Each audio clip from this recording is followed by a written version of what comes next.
in Council Chambers, Sparta Township Municipal Building, 65 Main Street, Sparta, New Jersey. Regular meeting is now opened at 7:15 p.m. All council meetings are now live streamed and can be viewed at the following link: youtube.com/@SpartaTWP/streams. Adequate notice of this meeting was provided to the public and the press on January 7th, 2026, by delivering to the press and posting on the township website a copy of this notice. Madam Clerk, may I have a roll call, please? Councilman Scott. Here. Councilwoman Murphy. Here. Councilman Clark. Here. Deputy Mayor Sylvester. Here. Mayor Blumetti. Here. Would you all please join me in a salute to our flag? I pledge allegiance to the flag, the United States of America, and to the republic which stands, one nation, under God, indivisible, with liberty and justice for all. As we begin our time together here tonight, I'd like to offer a reminder that we're all here tonight and watching because we care deeply about Sparta and want to keep it the special place that it is. We belong to one close-knit community, and while we may not agree on everything, we share a deep and abiding care for our town, and that common ground is what keeps Sparta strong. I respectfully ask that we all, so myself, my colleagues up here on the dais, and you, the public, to strive to actively listen tonight to one another and be respectful as we interact. Thank you. Okay, we're going to start off with the minutes for tonight. We have 3 sets of meeting minutes to approve. May I have a motion, please, to approve the January 27th, 2026 regular meeting minutes as presented? So moved. May I have a second? I'll second. All in favor, say aye. Aye. Aye. Any opposed? Motion carried. May I have a motion to approve the February 10th, 2026 regular meeting minutes as presented? So moved. May I have a second? Second. All in favor? Aye. Aye. Any opposed? Motion carried. And finally, may I have a motion to approve the February 24th, 2026 regular meeting minutes as presented? So moved. May I have a second? Second. All in favor, say aye. Aye. Aye. Any opposed? Motion carried. Town Manager Zepp, would you please present your manager's report? Good evening, Mayor, council members, and all Sparta residents joining us in person or watching from home. Thank you for being with us tonight. I want to thank the Environmental Commission volunteers and Courtney Nelson, the Commissioner Secretary, for hosting a successful Earth Day fair inside Town Hall on Saturday, despite the weather. 15 environmental organizations participated with tabletop exhibits, and Blue Heron's Farm and Native Nursery offered a native plant sale. Sparta High School National Honor Society, Key Club, and Ecology members led hands-on activities for children, including crafts, games, and a biodiesel-powered popcorn machine. Along with acoustic music in the halls, the event was well attended by families from Sparta and across Sussex County. Another big thank you goes out to Mitch Morrison and all the Sparta Baguette Day volunteers for the outstanding work supporting the 2026 Sparta Spring Baguette Day event. This event was a tremendous success thanks to their dedication and enthusiasm. Sparta is fortunate to have so many residents who generously give their time, energy, and talents to make our community a wonderful place to live and work. We also extend our appreciation to our emergency service volunteers, human service volunteers, and community service volunteers for everything they do. As Mitch shared, the Sparta Baguette Day volunteers love participating. Tonight, I am honored to announce the appointment of 2 new volunteers to the Sparta Township Fire Department. On the recommendation of Fire Chief Ryan Odom, we welcome Kyle Caulfield and Robert Tracy as the newest members of our dedicated team. Both members are already certified firefighters, and we are grateful for their commitment to public service and look forward to their contributions in serving Sparta and the surrounding communities. I've been informed by our JCP&L utility representative that upgrades are being implemented where redundant circuits are being installed between electrical substations, thereby reducing power outages, especially along Main Street. The upgrades are estimated to be completed by May 15th, 2026. Soil sampling was conducted today at the farm property at 809 West Mountain Road. 9 test pits were excavated in the soil fill area, and all soils observed were normal with no odors or visible signs of contamination. Samples were collected by the state's licensed site remediation professional and delivered to the laboratory for testing. Lab results are expected in about 1 week, with a full LSR report to follow shortly thereafter. Township representatives and project professionals were on site throughout the process to observe the work. An update to my last report regarding the landfill closure. I have been in correspondence with our DEP representative. The township has received acceptance letters for all 5 proposed parcels for donation. We are currently waiting for the finalization of title commitments and preliminary assessment reports on those parcels. The DEP will then forward a donation agreement that will be formalized through council resolution. This is significant progress. From our Recreation Department, the Spring and Summer Recreation brochure is now available on the Township website under the Parks and Recreation Department. Inside, you'll find information on the Summer Creative Kids Camp, our popular senior pool and water exercise programs, as well as many returning spring and summer favorites, also adding several new offerings. Programs are filling up quickly, so please call the office or register online. All Township parks are fully open and ready for residents to enjoy.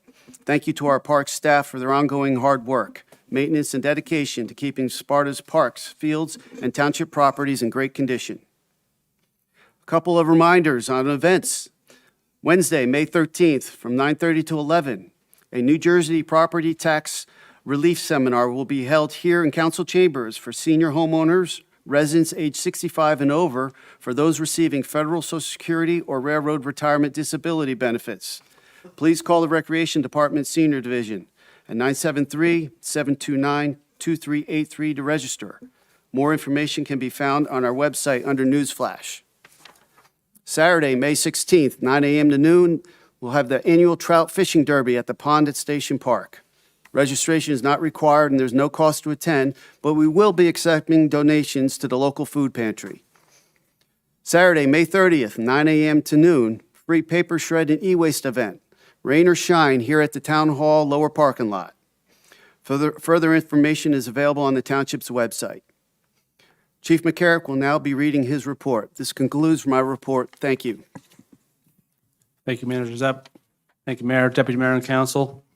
This past month, officers focused on distracted driving violations while on patrol. The department's received a $7,000 grant from the Division of Traffic Highway Safety to be used towards the efforts of Put the Phone Away or Pay national campaign. To date, in April, our officers have worked a total of 94 hours specifically towards this campaign, resulting in 236 motor vehicle stops, 72 motor vehicle summonses, and 2 arrests.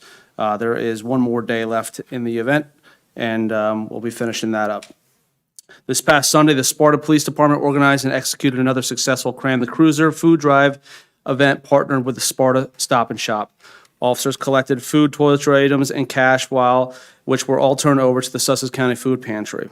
Thank you to the officers who assisted, and specifically and especially Sergeant Scott Elig and Officer Paul Wenzel for organizing the event.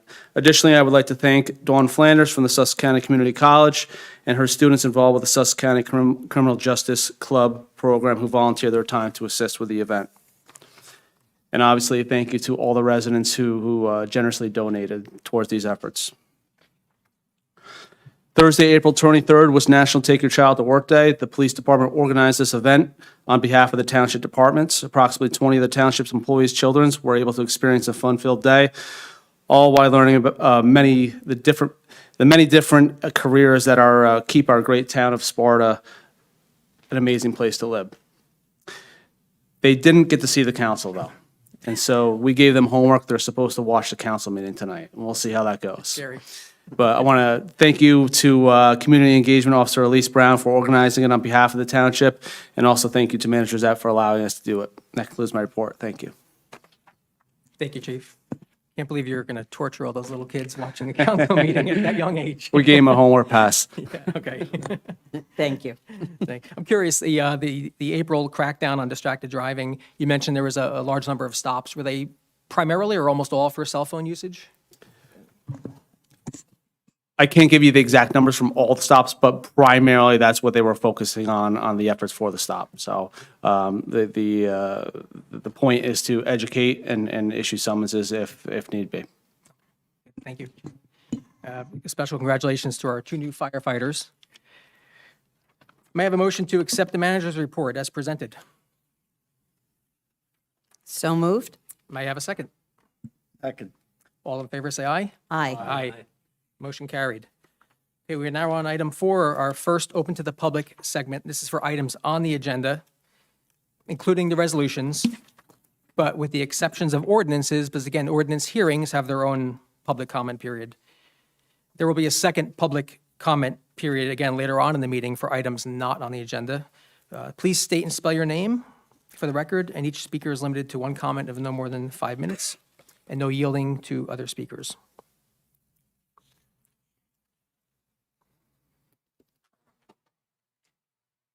Okay. The time to speak on the resolutions, if you have Yes. comments? Okay. On the introductions of the resolutions? Or is that later? This is for resolution, that, you mean ordinances? Yeah, the disabled vets.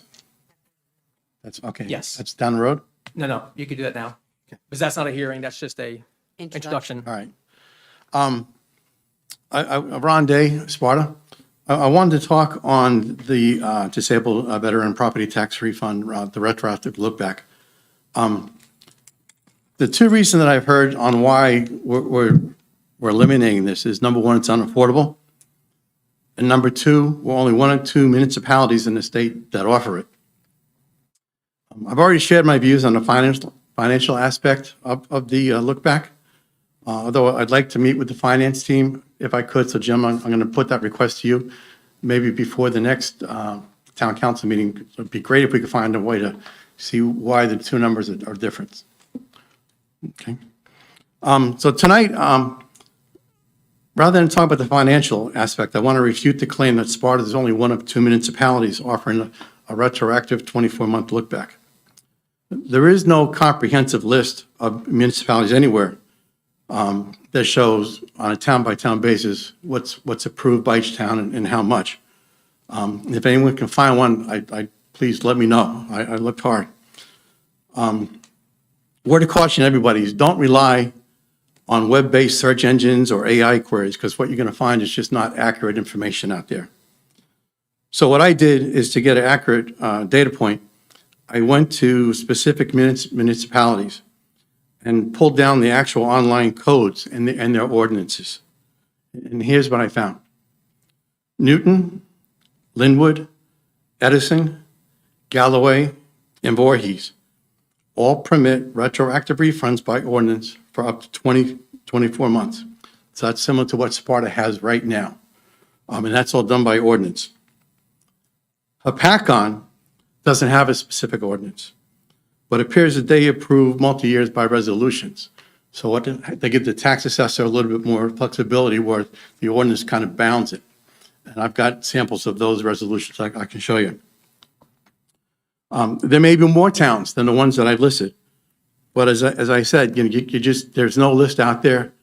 I went to towns that I thought were, similar or of interest to us. I'll keep looking. Other municipalities offer extended lookbacks, which include current and prior years, but up to 12 months. 2 examples of those towns include Vernon and Hillside. Stanhope and Wall Township offer a current year lookback up to 12 months, but requests must be made within the current year with no crossover into prior years. Like I said, Hapakon and Franklin both do it by resolution. And this, again, they leave that to discretion, but there are cases where they've gone over multiple years. I've got a package that I'll give to Roxanne tonight that contains copies of the ordinance for all the towns and municipalities that I mentioned that have disabled veterans refunds or refund ordinances relative to the retroactive period. It also includes copies of sample resolutions for Hopakon and Franklin that don't have the ordinances. So, Mark, I'll give you that as soon as I step down. Again, let me say this package is not intended to be all-inclusive. So let me bring it back to Sparta and what's being, is it an introduction tonight or a hearing? Introduction. Okay. So the council is going to is looking to introduce an ordinance that reduces our disabled veterans eligibility from 24 months to 0. Is that what we want for our disabled veterans? As a town, don't we want at least what's offered to these other towns? Again, Newton, Vernon, Lake Hopakon, Franklin, Stillwater, Wall Township, Edison, Galloway, Voorhees, Hillside, and the other ones that may have it that I didn't look at. So as council members, you said you represent not just the veterans, but everybody. So I'm going to ask you tonight, please listen to everybody and see what they want, how we want to be represented in the town.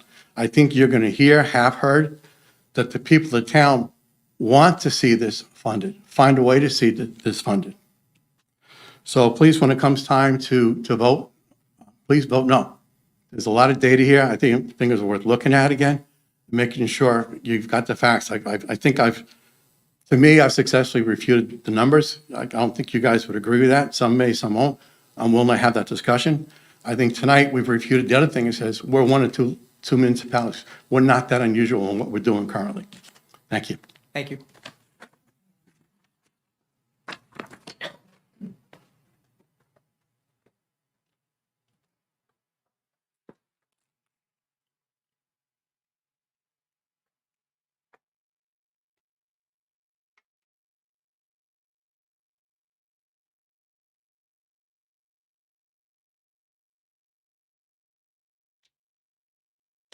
My name's Joseph Lababera, and I'm from Stillwater. I'm not from Sparta, but my kids go to school here. But my community of combat veterans, many of them do exist in Sparta. Shakespeare said, "He who sheds his blood with me today will forever be my brother, be he ever so vile." To this day, no combat veteran ever turns his back on one another. I'm going to speak a little emotional today. I'm not going to talk about finances or dollars and cents and all those things. The financial predicament this town is in is not the fault of its combat veterans. It's not the fault of those who went and killed and risked their lives for their country. And we didn't just risk our lives for our country. We go into actions where we really believe we're going to die. I have medevaced Americans as young as 18 years old. I've watched them bleed and I've watched them scream for their mothers. I have shot people and I have dropped bombs on people in service of my country. I have seen Americans crack psychologically. I've seen Americans die in battle. And I've also served side by side with Iraqi soldiers and Afghan policemen, and I've seen the human trauma of those countries. I have rescued women in burqas sitting on the road hoping a car runs them over because they've been thrown out by their families in the middle of busy streets. We've done medcaps where we've gone to these most remote locations, fixed gangrene, plague, diseases that you guys have only read in books. And we lost men while we did it. We fought the longest war in American history. Fallujah, Ramadi, Baghdad. I served myself in the Triangle of Death, a 15-month deployment in Southwest Baghdad. You want to talk about cracking? I've seen grown men start screaming and yelling at each other and breaking down. Yet we had pride and we had discipline, and we came home and we integrated back in.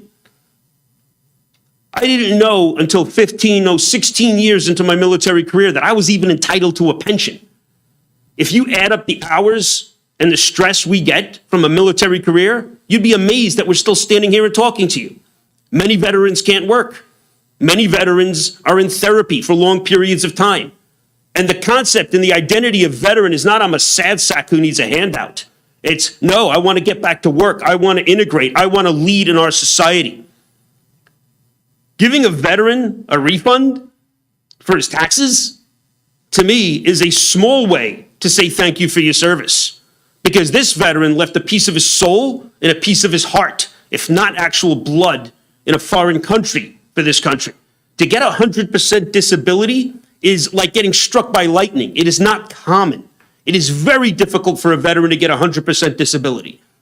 Once you get this disability, the state of New Jersey says you don't have to pay a property tax. So middle-income veterans can live in a wealthy state affordably. We talk a lot about affordable housing. A veteran with 100% gets affordable housing. Now we have the wealthiest town in Sussex County. And the wealthiest town in Sussex County is saying, thanks for your service. Oh, by the way, yeah, we're just not going to give it to you. And that's fine. That's fine. But consider this. Consider at least giving part of a reach back. 3 months, 5 months. You have no idea. It's not just the cash infusion. Trust me. It's the fact that my community neighbors and the people I live with, the people I have made my home with, and I'm raising my children among, are saying thank you for your service. It's the gesture. It is the gesture. Do this for us. Do this for those who were willing to die so a 9/11 would never happen again. I was in Kosovo on 9/11, and I remember it like it was yesterday. All we had was a transistor radio. My commander said, call stand 2. Stand 2 means 100 people, 100% in position. We were shot at that night. And then we went back onto the ship. We were in the Marine Corps at the time, and we went and we knew we were going to war for the rest of our lives. And we did. 2 decades of constant deployments. No roots, no connections, no building up equity, no savings plan. 2 weeks of constant deployments, and few people in the military retire and get pensions. It's a steep pyramid, and it's a ruthless attrition rate. You get a guy who comes back with no pension or nothing, and the VA says, guess what, guys? We're going to give you a little bit of money each month. When that happens, and the state of New Jersey generously says, hey, we're going to not even make you pay a property tax, and we're not going to make you beg for it like other states. We feel proud and we feel honored like we're members of this community. You give a few dollars back to a veteran, that's saying thank you for your service. That's all I have to say. Thank you.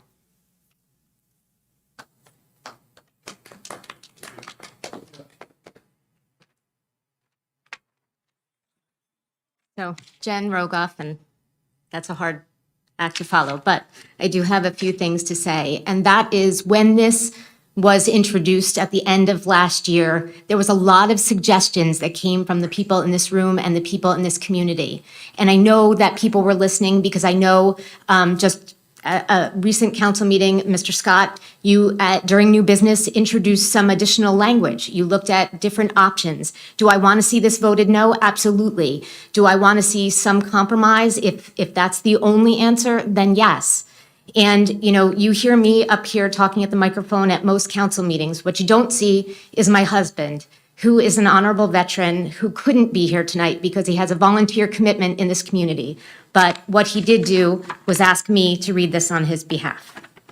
So, members of the Sparta Town Council, what is happening here is not a gray area. It's not a judgment call. The denial of veterans' tax look-back benefits is wrong, plain and simple. These benefits are not favors. They are earned rights backed by law and grounded in a basic promise that those who have served this country will be treated with fairness and respect when they come home. Instead, this council is choosing to deny those benefits while the town struggles with the consequences of its own financial mismanagement and mounting legal expenses. Let's be clear about what that means. You are asking veterans to pay the price for decisions they did not make and failures they did not create. That is purely unacceptable. Veterans upheld their end of the bargain through deployments, through sacrifice, through service that most of this room will never fully understand. And now, when it is time for this town to uphold its end, you are turning that obligation into a line item to be cut. That is not fiscal responsibility. That is deflection. If Sparta is facing financial strain, then the solution is to address the root causes: mismanagement, poor oversight, costly legal entanglements, costly expenditures, not to strip the benefits from the very people who have already given more than enough. You are setting a precedent tonight, one that says commitments to veterans can be ignored when they become inconvenient, one that tells every service member and every family in this community that their sacrifices are only honored when the budget allows. That is not the message that Sparta should send. You have a choice. Correct this decision, honor both the law and the obligation to our veterans, and begin restoring trust or continue down a path that shifts the burden of failure onto those least deserving of it. Thank you.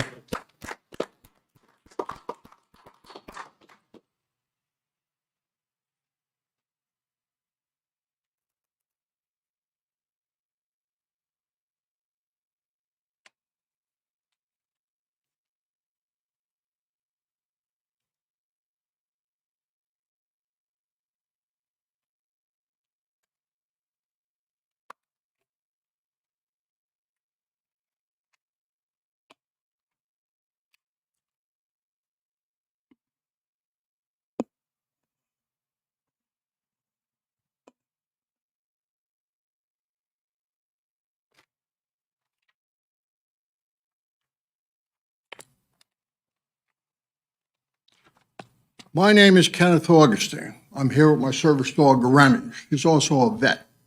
Came out of California from another vet who passed away very suddenly. I got her in the year 2023. I am here to talk about veterans' needs and problems. My experience and credentials to cover veterans' talks, I'm going to say now. I'm an Army vet, 69-70. I did engineering. I wasn't a combat soldier. I had a secret security clearance, so they didn't know what to do with me. I also worked for Picatinny Arsenal for 41 years. I worked in tank ammo and light weapons branch, so I worked in all sorts of weapons. Over the years, my team that I worked with developed many weapons, such as for the soldier in the field, such as the smooth skin hand grenade, brand new in 1967. The sniper rifle to blow away people who are trying to come through a stop with a car because the M16 and M4 wouldn't do it. The M4 was made to replace the M16. They're all called AR-15 rifles. They're not. They have their own numbers. So very experienced in talk about weapons with vets is what I can do. For 3 years, I volunteered with the Quinlan Hospice in Freedom. I was brought in to talk and comfort vets and also other patients because it worked great, and bringing Remy the dog along was a good icebreaker. It calmed everybody down instantly, especially family members who were there watching their loved ones die. I saw over 100 vets in hospice. They didn't leave by walking out. And homes, I went to homes. They let out many frustrations about life. Some had physical disabilities or mental issues. Being a vet, they talked to me. That's why I was brought in. Vets will talk to vets because they understand. Many had trouble with holding and getting jobs because of their disabilities. They still have that problem. So they had problems with money and socialization. I could tell some real stories I heard. I eventually stopped going to the hospice because it got to me. I became friends with a lot of people, and then the next day you go in and they're not there. In 2024, Parker Space and Representative Josh Gottheimer and others in the county made me the Senior of the Year at the fairgrounds. This was a big honor. A lot of it was for the volunteering I did with vets, plus other things in the town of Lafayette. I am a member of the Legion Post 86 in Newton. Once a month, I attend a PTSD meeting at the post with Remy. Here again, I hear vets letting stories out and complaining about military-related health issues and finance. During the Vietnam era, vets were treated badly. My time when I was in. They were spit on, called names, and much more. One was run over and killed by Fort Monmouth when I was there. Today, people thank me for my service, even buy you a coffee, big difference. And in public, they have events, you're given pins. It's an honor to get these from people because they thank you. Tonight, I ask you to keep any benefits vets get. They need any help when disabled they can get. If you're 100% disabled, you need any help. They earn them the hard way. On the back of my truck, I have a flag banner. I designed it for 250th anniversary. On the bottom of the flag, it says, 250 years of freedom, thanks to veterans. No fancy glitz. It's honoring the vets for 250 years, not counting anything else. My statement here tonight is to honor all vets and be patriotic. I ask you to do the same. Thank you. Ken and Remy. Thank you.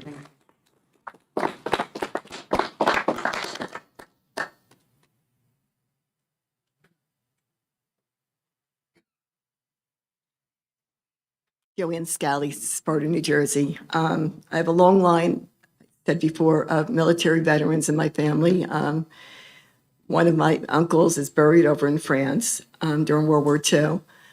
These people suffered, not just my family, all veterans, and I ask you to please vote no tonight. There must be other ways you can find money. Again, I read in one of the comments, someone wrote in a letter to the editor about this street cleaner. Why can't we put that off a couple of years? That's $500,000 right there. We could save toward it. So there's so many ways you should look to find this money for these veterans. Joe's speech gave me the chills when he came up and spoke to you. And we should all have gotten the chills from everyone speaking here.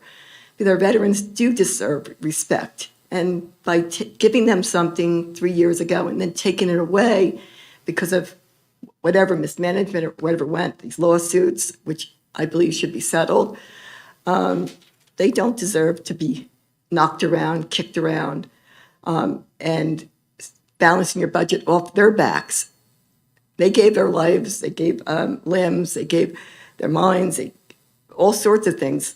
They're poisoned over there. The bodies are poisoned from being in the war with different things going on, fire pits, all different things. So it's not just being blown up or whatever there. It's other things, the PTSD. If you ever talk to someone with PTSD, it's troubling, it's sad. And they fought to get the 100% and then to be kicked in the butt and kicked down because you guys chose to spend your money not financially conservatively. Please don't take it out on our veterans. Please vote no or table this tonight and go back over on some of these things that people suggested here tonight. Well, thank you. Thank you.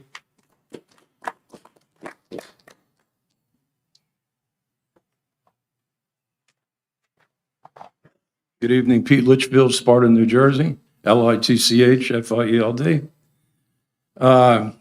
Going through some of the records at the VA, I found that the average veteran that receives 100% disability, his average death age is 68 years old. Women are 63. So this 2-year money that you're giving these people, it's just a little stipend. When I was in Vietnam, 67, 68, up at Quezon, we were surrounded by 50,000 NVA, 5,000 of us for 73 days, getting hit with artillery day and night. Thank God I came home. I'm not 100% disabled. I respect all my brothers. I had friends of mine to this day. They still say, Sergeant Litchfield, you were sitting here, you were eating this. These people are crazy. And it wasn't because of their choice. It just happens. And to give somebody 2 years, why don't you just, what about paying our legal fees? I've never heard anything about cutting that back. You know, if you're going to be fair to everybody in town, let's do it. Mr. Clark, last year you said, April, the town will be well represented in its lawsuit, and so will every individual being sued. I haven't seen how much that has cost us so far. And all I hear, well, it's still in litigation. But those numbers have to be available. You want to take these stipends away from people. That's all I'm here to, is fight for my brothers that can't do it themselves. 2 years. If that's going to break us, we should have been doing something 3.5 years ago to stop this. Thank you. Thank you.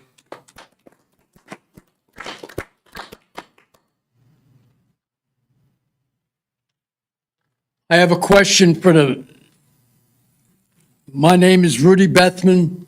I live on Conestoga Trail in Sparta, New Jersey.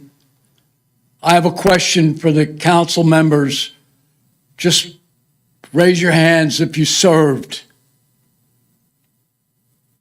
Anybody serve? Then you have no idea what it's like.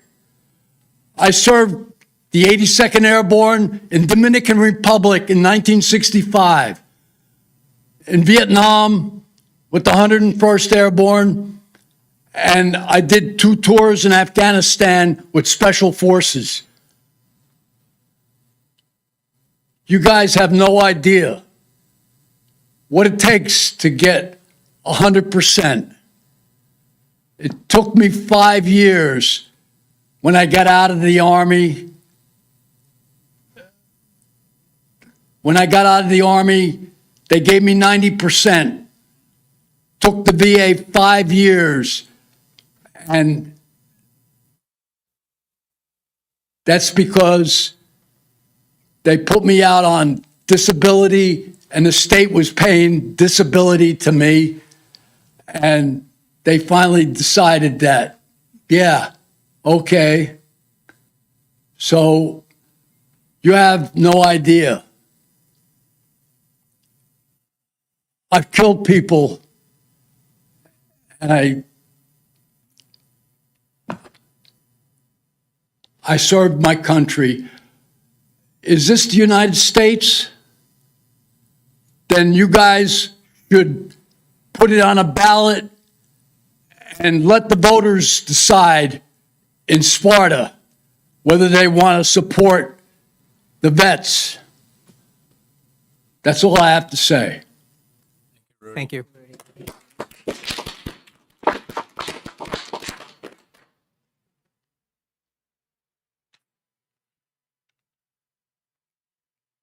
Okay, seeing no one, we'll close the, sure. I wanted to make sure that all the veterans had an opportunity, so I didn't disrupt that. So I want to talk about. Have your name, please, sir. Oh, I'm sorry, David Fortunato, Sparta, New Jersey. I want to talk about 2609, but I understood that this was to talk about resolutions, but 812 and 2609 are interrelated to each So other. 2609, you have to wait for the hearing of the ordinance to discuss that? Okay, Yeah, because each hearing has its own, so whenever the hearing happens for that, that's when the time is to comment on ordinances up for a hearing. so I can talk to 812, though, resolution 812? Resolution? 812? I don't think we have resolution 812 tonight. Ordinance 812? No, No, I don't think we have a 12 on there. and ordinance 2609 is not tonight? It is. Later, That's okay. later, All right, if and thank you. when the hearing, if and when the hearing happens, it's during the hearing. Okay, thank you. Thank you.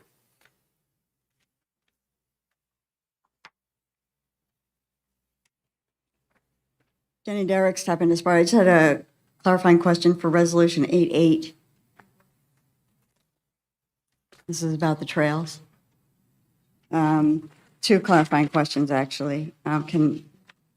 This has a name, Trail Phase 1, but it says Iron Horse Trails Phase 1.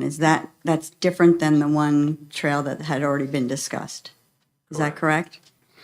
And in the resolution, it states labor signs and design, surveying, and engineering are free. The town is working for free on this?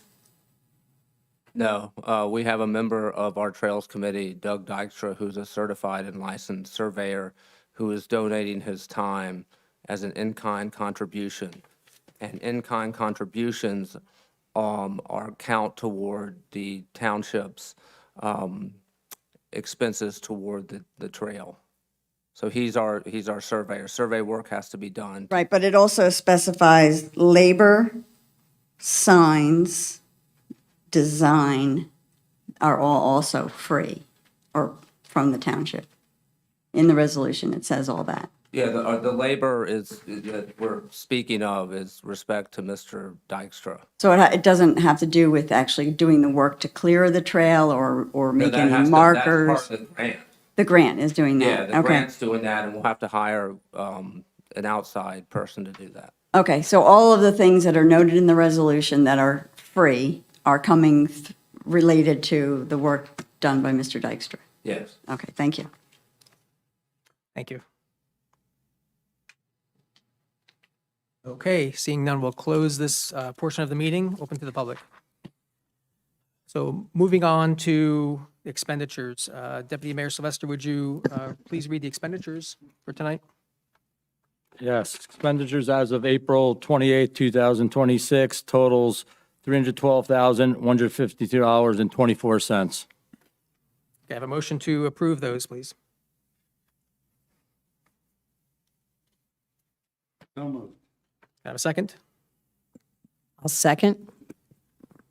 All in favor of approving the expenditures for April 28th, 2026, say aye. Aye. Any opposed? All right, motion has carried. They've been approved.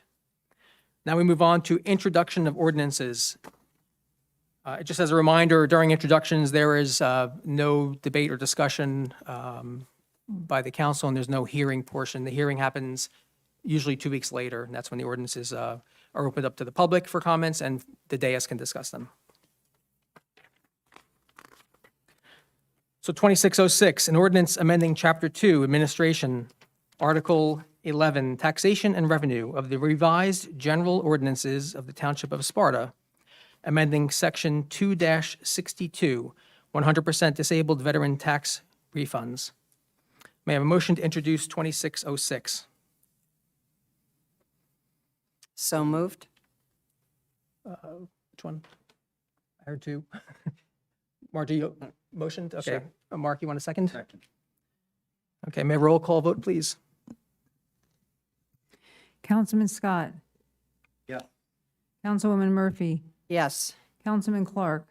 Yes. Deputy Mayor Sylvester. No. Mayor Blumetti. Yes. Okay, that ordinance has been introduced. Mayor, if I may, I'd just like to thank everyone that came out here tonight to support our veterans. Appreciate all your comments and your support for our veterans and your concerns about this ordinance. I've been consistent since November. Mike, I'm sorry. I need, No, Dean, Deputy Mayor, the we public cannot- needs to no. see you. No. Why are you Introductions- stopping me? I want to thank introductions- our public. Thank you. Okay, we can't Why get can't I into thank our debating the public? ordinance. This is introduction. There's supposed to be no comments. A thank you is wonderful, and that's appropriate. But Well, getting into the I content, we voted can't do no that tonight for all of you because that should never be up here. Okay, Mike. Okay, thank you. That's all I wanted to say, Dean. Okay, I get it. Okay. Okay. 2607.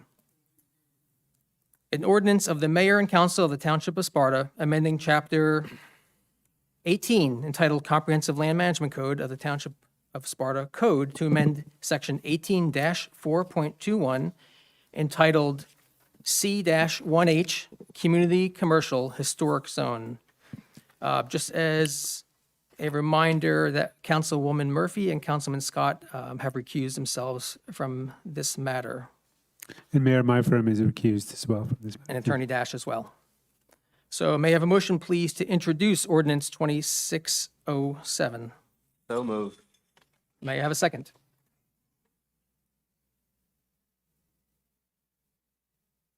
I will second. Okay, Madam Clerk, can I have a roll call vote, please? Councilman Clark. Yes. Deputy Mayor Sylvester. No. Mayor Blumetti. Yes. Okay, that ordinance has been introduced.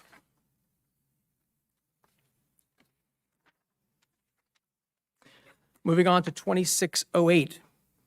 An ordinance amending Chapter 20 Sewer and Sewage Disposal, Section 20-2.5, sewer rates of the revised ordinances of the Township of Sparta, Sussex County, New Jersey.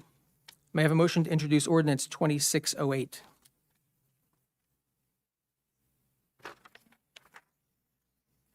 So moved. May I have a second? 2608 is what, the sewer? Yeah. Second. Madam Clerk, may I have a roll call vote, please? Councilman Scott. Yes. Councilwoman Murphy. Yes. Councilman Clark. Yes. Deputy Mayor Sylvester. Yes. Mayor Blumetti. Yes. So ordinance 2608 has been introduced. Now we're moving on to hearings of ordinances. Ordinance 2609. An ordinance of the Township of Sparta, County of Sussex, State of New Jersey, to amend Chapter 18 entitled Comprehensive Land Management Code by amending Section 18-4.8 Districts by the addition of a new zone, Town Center Inclusionary Housing 2, also known as TC 1H-2, by adding Section 18-4.39 entitled Town Center Inclusionary Housing 2, TCIH2, and by amending the zoning map to show the new zone boundaries for Block 5024, Lot 10. Councilwoman Murphy and Councilman Scott have recused themselves from this matter, as has Attorney Dash. This one is somewhat unique. I'm not recused from this one. Okay, not this one, okay. So there have been further developments regarding affordable housing matters and an extension from the judge and the court system. Therefore, the hearing on this is premature. Unless if there's anything else that Attorney Dash wanted to add to that, or? Yeah, no, that's effectively it. This ordinance, as well as 2610, has been the subject of ongoing litigation in the affordable housing matter that Sparta is participating in. And because of the challenges that have been filed by the various challengers and developers that pertain to each of these ordinances, the court has extended Sparta's immunity and time period to resolve these challenges until at least July 1st. And because of that, it would not be appropriate for the council to consider these ordinances at this time while the challenges are open. And so the recommendation is to have this ordinance tabled until further resolution in the courts. Thank you. We need a motion. So, yeah, I'll make a motion to table ordinance 2609. May I have a second? I'll second. Madam Clerk, may I have a roll call vote? Councilman Scott. I recused.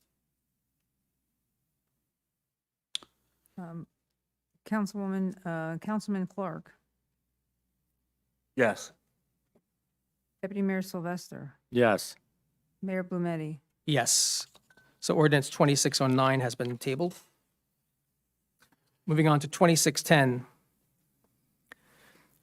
An ordinance of the Township of Sparta, County of Sussex, State of New Jersey, to amend Chapter 18 entitled Comprehensive Land Management Code by amending Section 18-4.8 Districts by the addition of new zone Town Center Inclusionary Housing, otherwise known as TC1H-1, by adding Section 18-4.38 entitled Town Center Inclusionary Housing 1, TCIH1, by amending the zoning map to show the new zone boundaries for a portion of Block 10002, Lot 61, and by amending Section 18-4.28 for the existing Town Center Professional Business TCPB zone to remove certain permitted uses.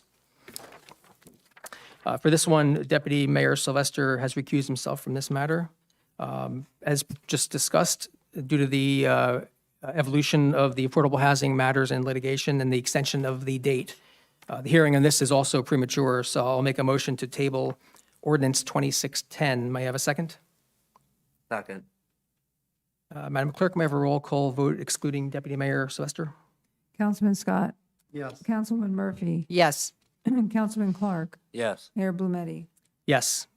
So ordinance 26-10 has been tabled. Moving on to resolutions. I will start by what I had just said in reference to the affordable housing timeline being extended and the evolution of some of the matters. So I am making a motion to table Resolution 8-7, which is related to the adoption of an amended fourth round housing element and fair share plan. May I have a second, please? Second.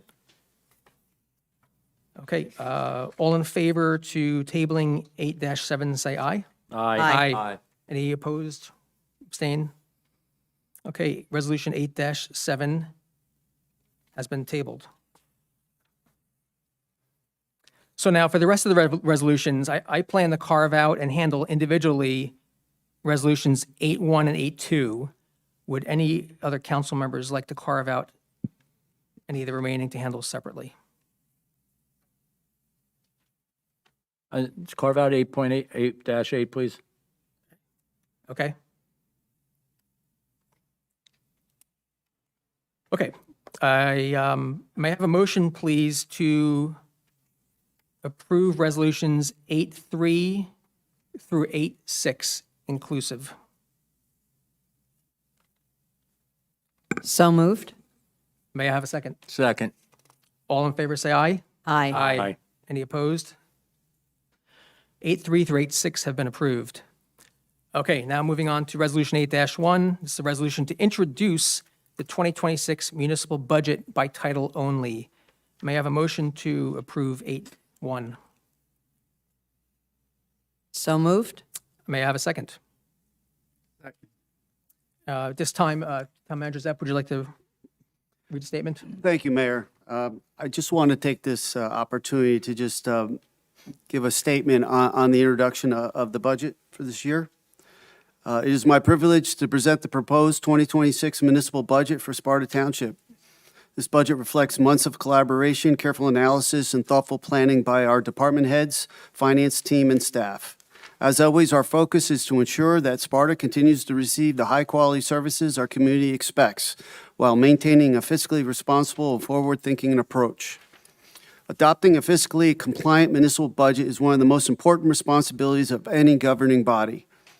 It must meet statutory requirements, support essential services, and demonstrate our commitment to responsible stewardship of the taxpayers' funds. The 2026 budget has been crafted with these principles guiding every decision. The introduced 2026 budget totals $32,662,020. That's an increase of $1,047,918, or 3.16% over last year. The primary driver of this increase is a significant multi-year rise in healthcare costs for the township's 190 employees and retirees. Employee salaries, pensions, and benefits now account for nearly 65% of the total municipal budget. Additional major cost pressures include the required repayment of the 2025 emergency appropriation, the estimated costs associated with the veteran tax look-back benefit, the continued subsidization of the sewer utility, inflation and rising energy costs impacting township operations, just to name a few.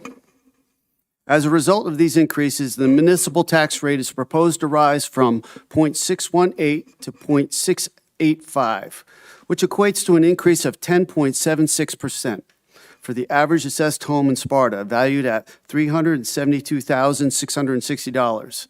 This represents approximately $249.68 annually, or $20.81 per month. Compounding these pressures, Sparta's net assessment ratables have decreased for the second consecutive year.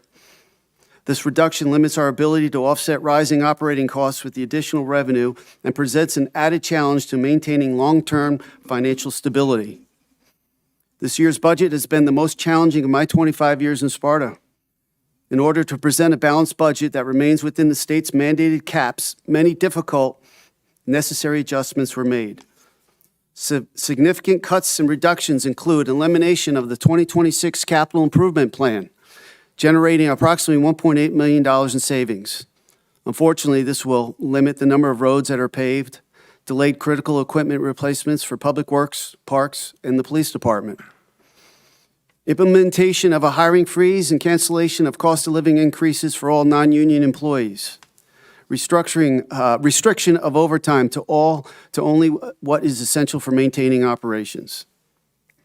Suspension of township contributions to community organizations that host public events or provide ancillary services. Again, just to name a few. Budget handouts with the additional details and analysis are available on the township website for residents who wish to learn more. I would like to thank the mayor and council for your guidance throughout this process. I also want to extend my sincere appreciation to our department heads who have worked diligently to scrutinize expenditures and help to achieve a responsible, balanced budget under very difficult circumstances. I remain optimistic that this will be the most challenging year we face in the near term, and that new revenue opportunities on the horizon will help prevent future budgets from impacting services at this level. Sparta is a community built on excellence, pride, and accountability. This proposed budget reflects those values, and we continue working together to move our township forward. Thank you. Thank you, Town Manager.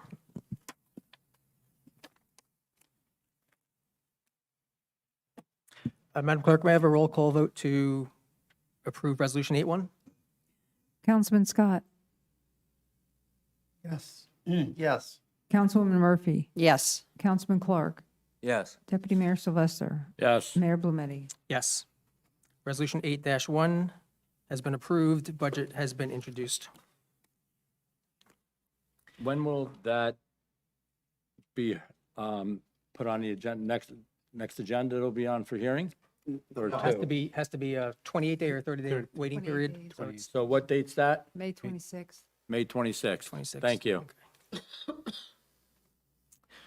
Resolution 8-2, resolution authorizing tax collector to sheet the premium on a certain property. May I have a motion to approve 8-2, and then there's a couple questions coming up. Motion first, please.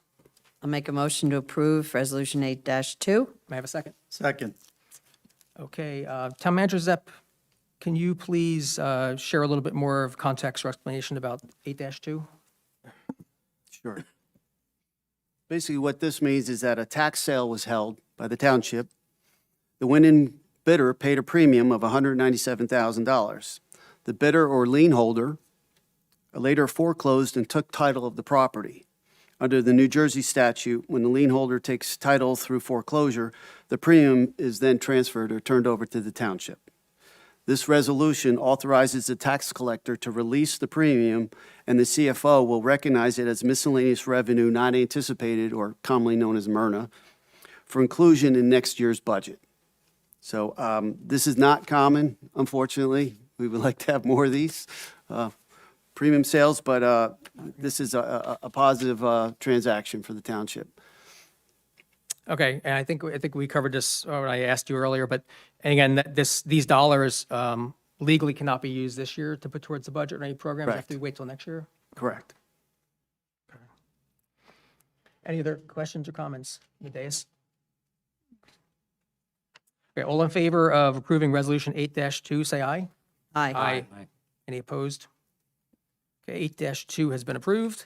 And finally, Resolution 8-8, resolution of the governing body of the Township of Sparta, County of Sussex, State of New Jersey, endorsing a Trails Grant application by the township to the County Trails Grant Program. May I have a motion to approve 8-8? So moved. May I have a second? Second. Any comments, questions?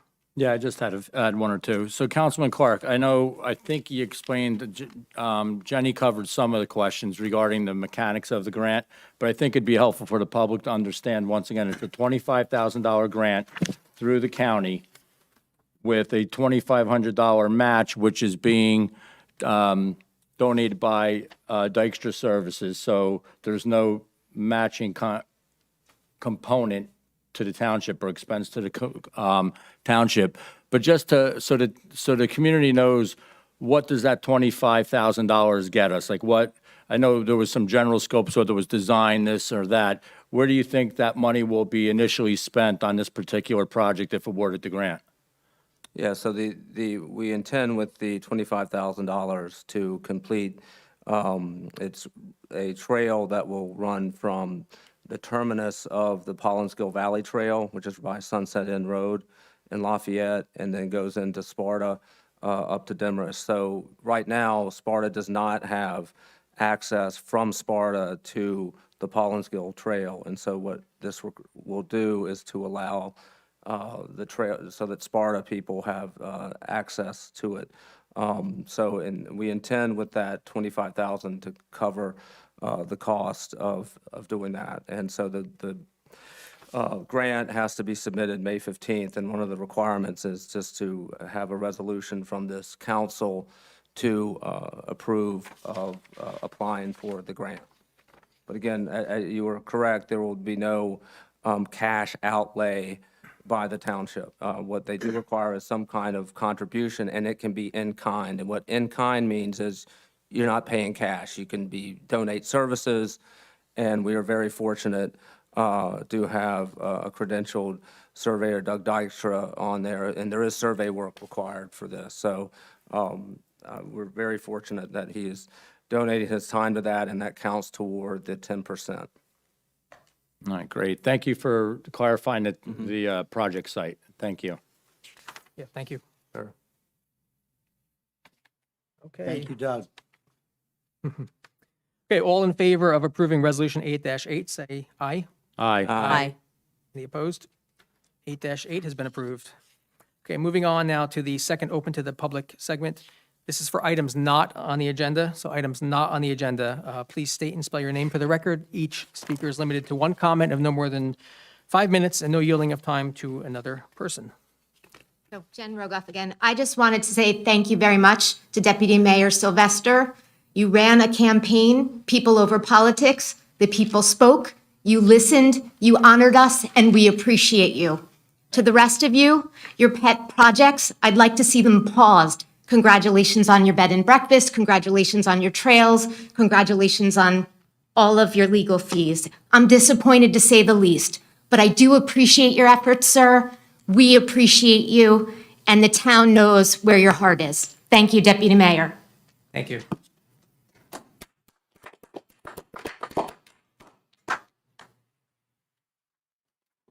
Joanne Scally, Sparta. Also want to thank you, Councilman Sylvester, and I am very disappointed in the other four who voted to pass this along after you heard such heartbreaking stories, especially from, I'm not sure the man's name, Joe. It gave me shivers, and to think that you could possibly vote yes after hearing these stories is heartbreaking. And again, with Jen having pet projects, I kind of agree with her. And everyone up here should be ashamed, and voters will remember this come November and in 2 years from now, the following November. Thank you. We will not forget. Thank you. Thank you. Just as a reminder, this open public segment is intended for items not on the agenda. Okay. Anyone else? Oh, wait, okay.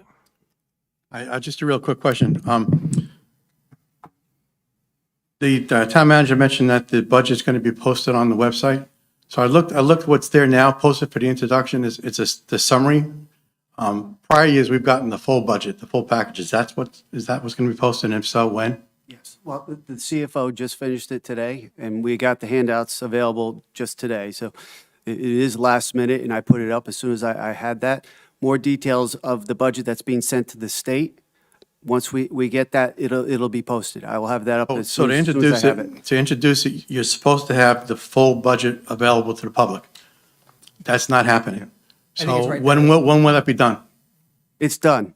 I'll When get it will the posted. public have it? It's done. As soon as I can get my hands on it. That's all. I'm going to turn to the That council is summary. He's and talking say, about is that a proper the budget introduction? The budget that gets, I'm going to disagree.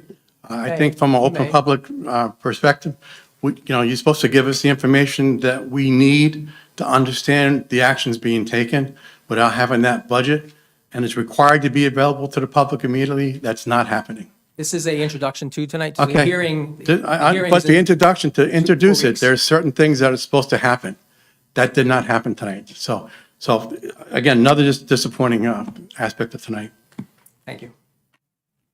I mean, just to clarify, Mr. Dash, is that accurate? I mean, could we research the procedural process? I'm not questioning your judgment as well, but could we get some legal clarification, or at least one, get this posted, two, get a legal clarification and citation to the process so the public's aware and we're following the right procedures? Yes, we can do that. I appreciate it. Thank you.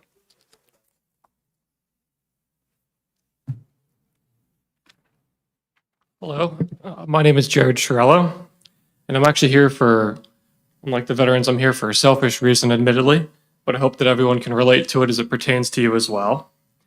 While I was driving home, I noticed something that had the same feeling in my gut like seeing an invasive species for the first time, or like seeing a sick patient with a disease that you don't know what it is. I saw a flock camera a short walk away from my house that observes the route that I take to the highway. These cameras are run by a private company with a lot of governmental connections as well. And I'll be entirely honest with you, when I was researching them, I would best describe it as opaque, and I would best describe everything I found as being contradicted by something else somewhere else. This company inherently is a mass data collection company that, on a size and scale, hasn't been seen in this country to my knowledge, other than in fiction movies like The Terminator or books like 1984. It's essentially a mass camera unified network of one data collection, one organized group of information that can then be parsed through collectively via artificial intelligence or any sort of software firm, or it doesn't really matter. The point is that we're taking the toothpaste out of the tube here. We can't really put it back. Once all this information is collected about where everyone lives, where they go to work, where they like to drive, what people they like to visit, their daily habits, whether you can see them in their car as well if they have passengers, if it's them with the facial recognition that these cameras are capable of. Or even then for alternative uses, I saw an article in Georgia, apparently a man was charged with a traffic ticket of looking at his phone that was identified via a flock camera and potentially identified via AI. I'll be honest with you again, I found a lot of vague information about this. But really my question is, why do we have this in our town? I understand that it can benefit us in some ways, but those seem to be truisms to me, in the same way that mass surveillance can inherently benefit, as many other countries with more authoritarian governments would adhere that mass surveillance benefits them. That is true to that truism extent. But my question is, how does this not, because the way that I interpret this, it does, how does this not violate my Fourth Amendment right? And for everyone, I'd like to read the Fourth Amendment, just so that the wording is familiar with us. The right of the people to be secure in their persons, houses, papers, and effects against unreasonable searches and seizures shall not be violated, and no warrants shall issue but upon probable cause, supported by oath or affirmation, and particularly describing the place to be searched and the persons or things to be seized. Thank you all. Thank you. Thank Appreciate you. Are we aware of this? Yeah, I wanted to ask, and if they don't have the answers tonight, that's perfectly fine, but either our town manager, our chief, our attorney, a reflection or any experience or comments on this camera or these cameras in our town? So I know the council is well aware. We have discussed this several times in reference to automated license plate readers. And council did approve resolution accepting the grant, and also we had discussed on what was going up. So as far as, I'm not really reminder of a violation of First Amendment. I think that's what your question was, is that you're not being seized or searched with these cameras. What an automatic license plate reader is it captures an image of a license plate that is in public view. Does not see inside the vehicles, does not take pictures inside the vehicles. I can't speak for other states. I believe you mentioned Georgia, but I can't speak for other states. Why do we have them in our town? They're a tool for investigative purposes. So whether we're investigating a crime, and I could give you a small example. A lot of people have cameras, Nest cameras, Ring cameras, so on and so forth. Let's say we have a burglary, we look into that and we see a vehicle that may be involved in the burglary, but we can't make out what a plate is. This would be an option for us to be able to go in and do a query and further our investigation with the vehicle description. Also, what's another big part of license plates readers is to assist with a lot of the daily activities that law enforcement often deals with, specifically individuals suffering from medical conditions such as Alzheimer's patients who get in their vehicles, nobody can get a hold of them. We could put out a bolo to say, hey, ABC 1, 2, 3, this person is a Alzheimer's patient, let's get them into, any kind of medical needs that they may have and get them off the roadway. Suicidal individuals, sometimes we have individuals who make statements, they take off, we know what they're driving. Again, we're able to put that out, locate the vehicle, and get them the medical help that they need. Missing people across the country. You're missing, something's going into NCIC, where it's able to bounce off of a license plate or any kind of vehicle, described with that. We are able to get an alert if that is in the area of a license plate reader. Stolen vehicles, we know there's a huge issue across the state with stolen vehicles. If there's a stolen vehicle in our town that hits off a plate, we're able to try to go intercept that vehicle and do what we need to. And then again, vehicles involved in specific crimes. So they've been up since December 2025, all the license plate readers.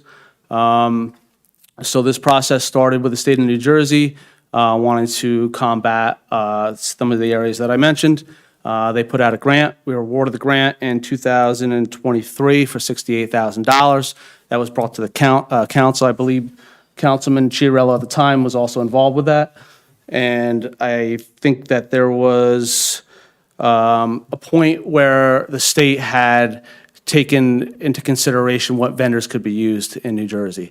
Those vendors had to be vetted, and it was a very strenuous process, which took a long time, which brings us to why, was it 2025, 2 years later?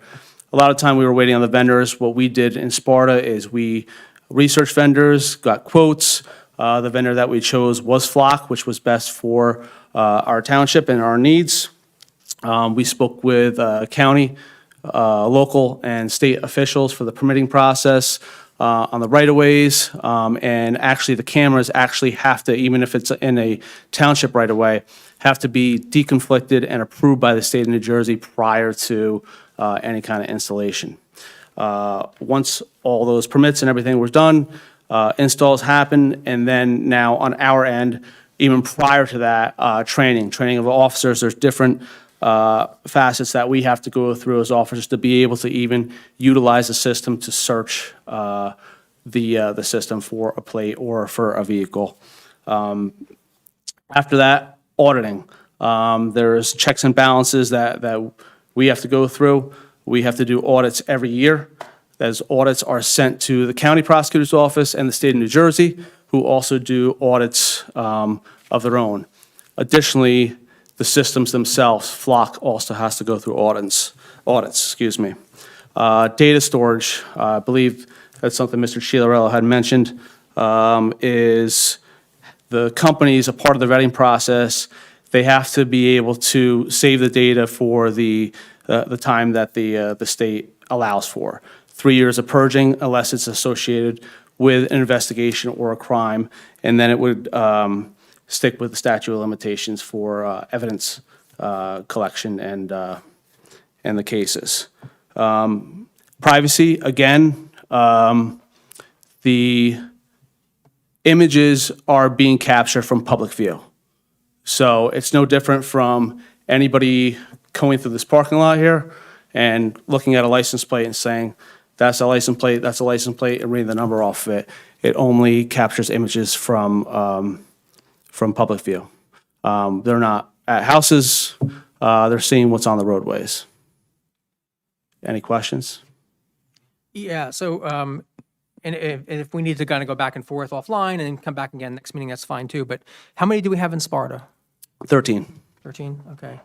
And I guess one thing I would be curious to know is, you mentioned the intention that they just look at license plate readers. No, they look at license plate image, they capture license plate images. Okay, how do we know that they're not capturing, if it's run by a private company, who controls the data? Who controls what other data it picks up in terms of things beyond license plates? Like I said, the companies that were chosen, they had to go through a whole what's the word I'm looking for? They had to be approved by the state of New Jersey before they're even allowed to be a vendor in New Jersey. And so the state governs it. This is governed by the Attorney General's Office to the State Police. There's a series of audits through Flock System itself. There's a series of audits through our department, which goes to the County Prosecutor's Office, to the State Police. They look at our audits, they do their own audits, and so it's a lot of checks and balances there. Okay. And not to put you on the spot, but besides our officers who are township employees, who else would have access to the data if it lasts for 3 years? Do you know? Only law enforcement officers that are authorized to use the systems. And again, that goes with the specific trainings that you have to go by. We have policy and procedure that we have to have in place before we actually had those installed. Okay.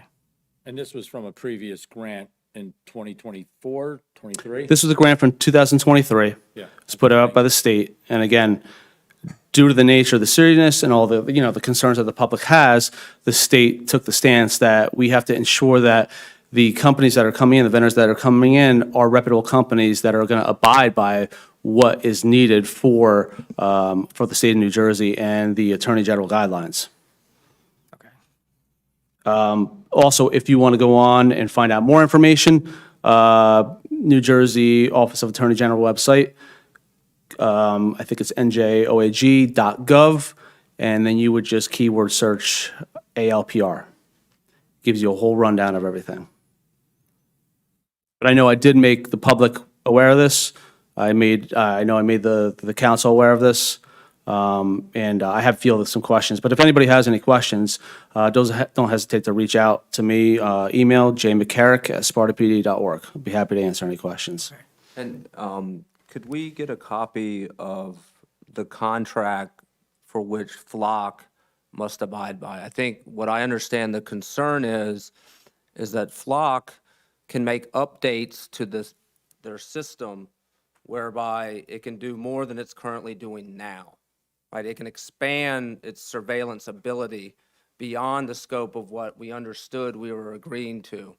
And so I think what we would have to look at is, what is Flock going to do? I think another concern that Mr. Chiarello raised is the selling of our data to data brokers from the information that's collected by Flock. And I would hope that in our contract, we have a prohibition against that, it's to be used for legitimate law enforcement purposes to benefit this township, not for Flock to take the information that it's gathering, sell it to data brokers, and expand its profits. I think that's the concern that we would have, and I think the only way we can resolve that is probably take a look at the contract. Well, that's, again, a part of the process and why the state made sure that these vendors abide by what is needed and what must be done according to our Attorney General guidelines. Okay. And so you think if we look at the guidelines, that we put certain parameters, meaning we, the state of New Jersey, on what Flock could do with the information that it's collecting? Correct. And so okay. All right. That would be helpful, and I think to look, because that was my understanding. When Mr. Chiro was speaking, I was like, I think we voted on this, and that was my understanding. It was for legitimate law enforcement purposes. It was to take a quick screenshot of a license plate, and so if, for example, you got a silver alert, for a missing elderly person, you would be able to check the Flock camera and say, Mr. Jones was on, West Shore Trail at 5 o'clock on, and we'd be able to find Mr. Jones. Correct. The alerts are set up in the system if something like that. There was a silver alert that goes out. Now, if that person was in Sparta and it hit off one of our plate readers, we would get notification, and then our officers would try to intercept and get that individual their medical needs. Bottom line is this. I have kids. A lot of people in here have kids. I think about it as mostly this. If somebody's trying to abduct one of my children and we're able to capture that image of a license plate of a vehicle that was described on the time frame, the area, and intercept that person, make an arrest, and get my children back safe, that's a win. Our cell phones that we carry around every day, they collect more data than anything that you possibly think of. We're talking right now about ALPRs. you're going to do some searches on the internet, and ALPRs are going to start popping up on your phone. So these are a benefit to the residents to protect us and ensure that we have the proper investigative tools to do our jobs and to solve crimes and to protect our loved ones and ensure that loved ones that are out there missing, medical distress, suicidals, we could find them, locate them, and get them the help that they need. Thank you, Chief. You're welcome. Thank you. You're welcome. Thank you for your comments, Mr. Chiarello. Yeah, thank you. Jenny Derrick, Step into Sparta. Chief, just one thing, that was passed in May of 2023, and at the time you said that any officer who wants to search that database has to have a case number.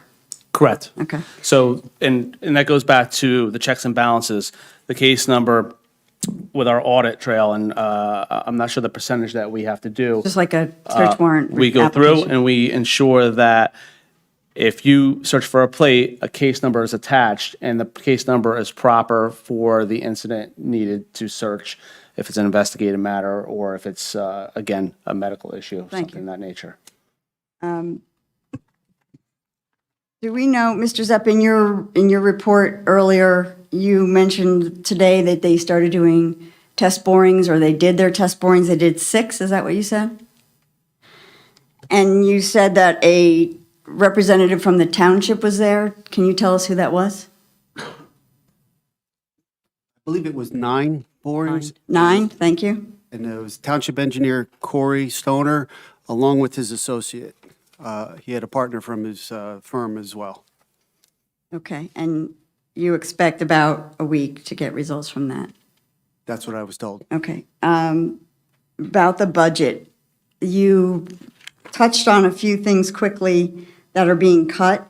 When will the details that Ron is asking for, are those cuts going to be visible in there, or do we have to specifically ask you what is being cut? You briefly mentioned, a COLA freeze for non-union members, and something about cuts to support organizations, or I may have missed that or misheard that, but will we get the details of what those specific cuts are? I believe you will.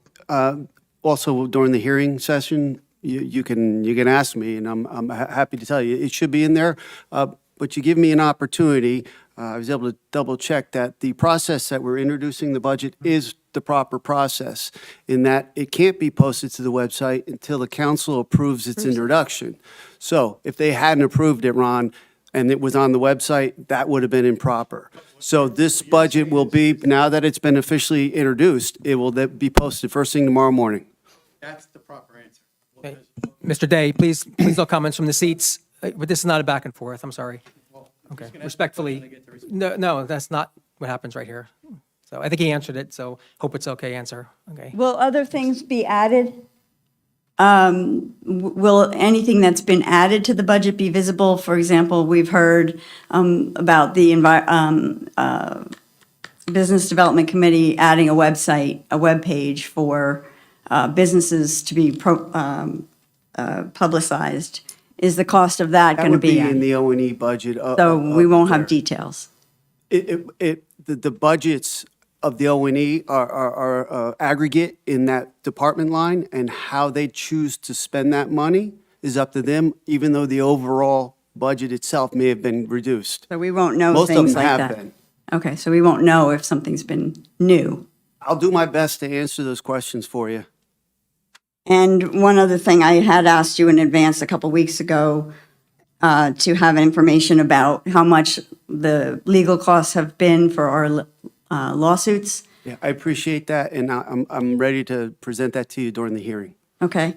One thing that will add to our lawsuits, if we don't do it right, is the issue with 809 West Mountain. That situation was allowed to develop over more than a year of letting dirt be dumped there. The town knew about it. There's documentation that the town knew about it. Let it go. I'm not asking for a response, but if the town doesn't take every action that it can on behalf of the property owners in the area to ensure that their well water is safe, that runoff doesn't affect their properties. Saying that they're going to be retroactively getting permits may not be sufficient when the permit process has specific requirements that the project must go through to ensure that the neighbors are not disturbed in a way that is unreasonable or detrimental or dangerous. And so that whole process got missed, was ignored, or however you want to frame that. And now we're seemingly at the end of this process, but it really needs to be more scrutinized on behalf of the town, of what the town can do for the area residents affected by this project. You will be sued if it's not done right. I mean, you're talking about trying to avoid lawsuits. Here it is. Thank you.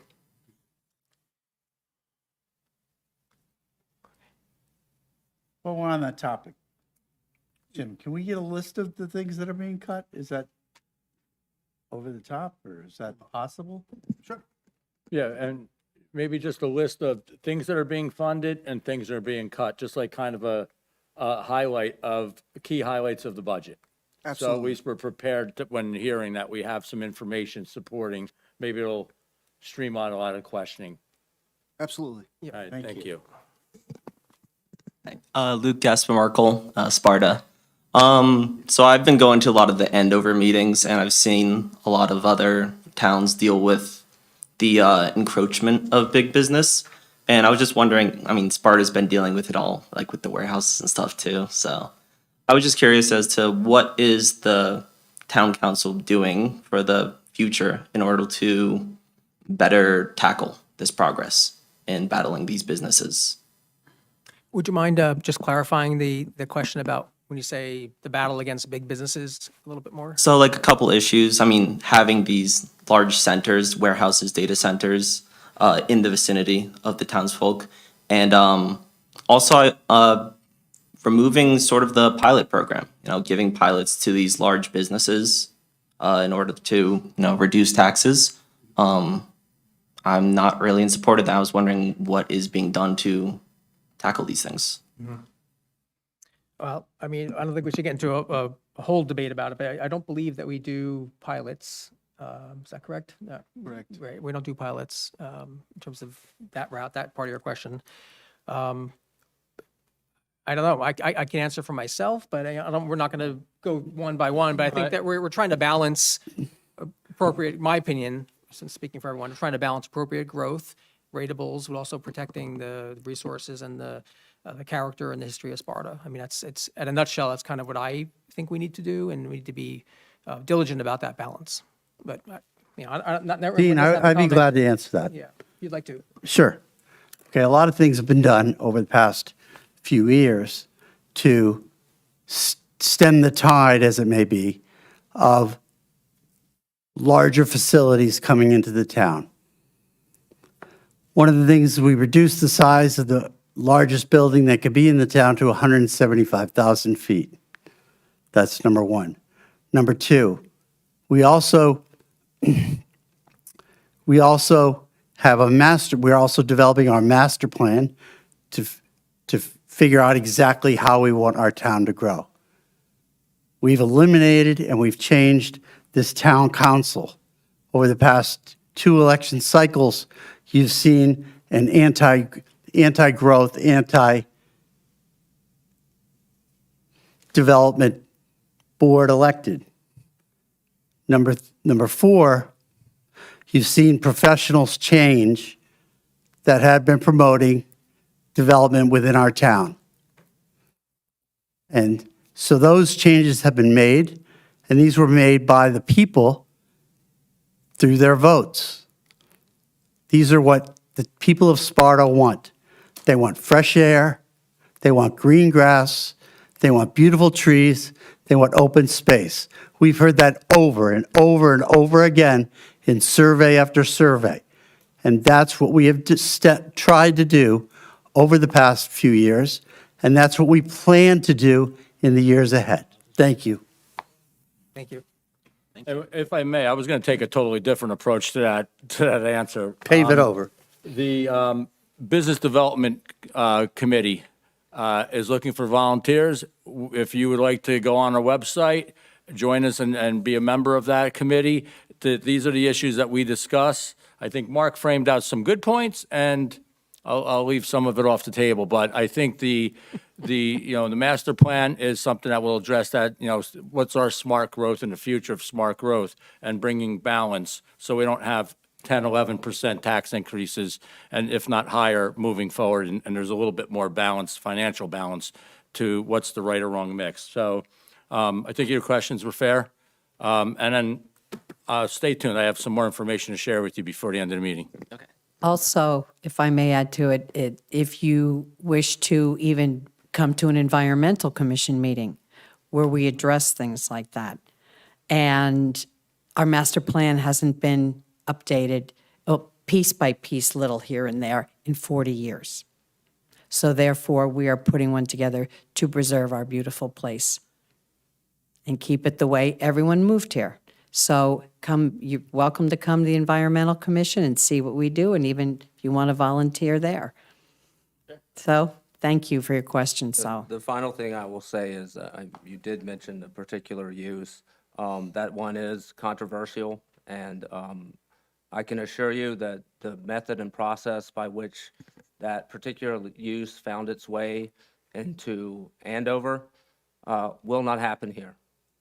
There will be no secret meetings between town council officials and developers. That is not going to happen here, not on my watch. It's going to be out in public view where the public can talk about it. They can know what it means. They will also know the parameters of what type of uses that this township can carry. What's the carrying capacity for things that have high demands in electricity and water? We will not go blindly into some type of use at the behest of a developer. I don't think we should be speaking about this at this Well, point. I think- I really don't. That's okay. Let Councilman No, I Clark did. finish. I'm Yeah, not- let me I'm finish not his comment. I think we all have our own interrupting. I'm views. sorry. It's finished. Yeah, we all have our own views and perspectives, which is good. We're not all exactly saying the same thing, which I think is, that's good. I want just to assure the gentleman of the process, that's all. Yes, okay. Yeah, I think that we want to make sure that the process under which, development happens in here is open and within public view. And I think part of what you're seeing in other townships, the pushback against that is they feel left out. And I think everyone on this council, even regardless of how you feel about development, wants the public to be brought along, not to be excluded, and not to have the wool pulled over their eyes. Thank you. Okay, anyone else from the public have any comments? Up two? Okay. Oh, you have- Hi, Thomas Blake. I live on Seneca Lake Road, Sparta. Just two comments, not to jump around on topics, but just back to the flock camera. The only thing I'll note is that, a town pays a subscription fee. I know we had the grant, but it's about $2,500 a year per camera. If there's 13 cameras, it's $32,000 a year. I don't know how long we plan on keeping them, but just something to think about if we're continuing to pay that, after a grant runs out, adding cost, and I think the concern more than, I totally see the valid reasons, safety and everything you're saying. I think more like the concern of me and a lot of other people is like it being owned by a private company, and not owned by, a town. Because you could say whatever you want, put in a contract, but a private company's not gonna do it all the time, as we see all the time. So I think that's the main concern with it. And then back to the data center thing, or big development. I see a lot of towns talking about doing a moratorium on data centers. Is that something Sparta would do? Because, it doesn't bring a lot of tax benefits into the town. If we're trying to bring taxes in, it's definitely not a way to bring money in. They're resource intensive. They don't provide jobs. Is that something we could do? Not that I think one will come here, but is that? I don't think we're going to comment on proposed land uses like that. I think we're working on the master plan. We're working on some other things, but Okay. yeah. All right. And outright having statements like that, but Understood. appreciate it. Yeah, Yep. appreciate the concern and the feedback. Okay. Thanks. Thank you.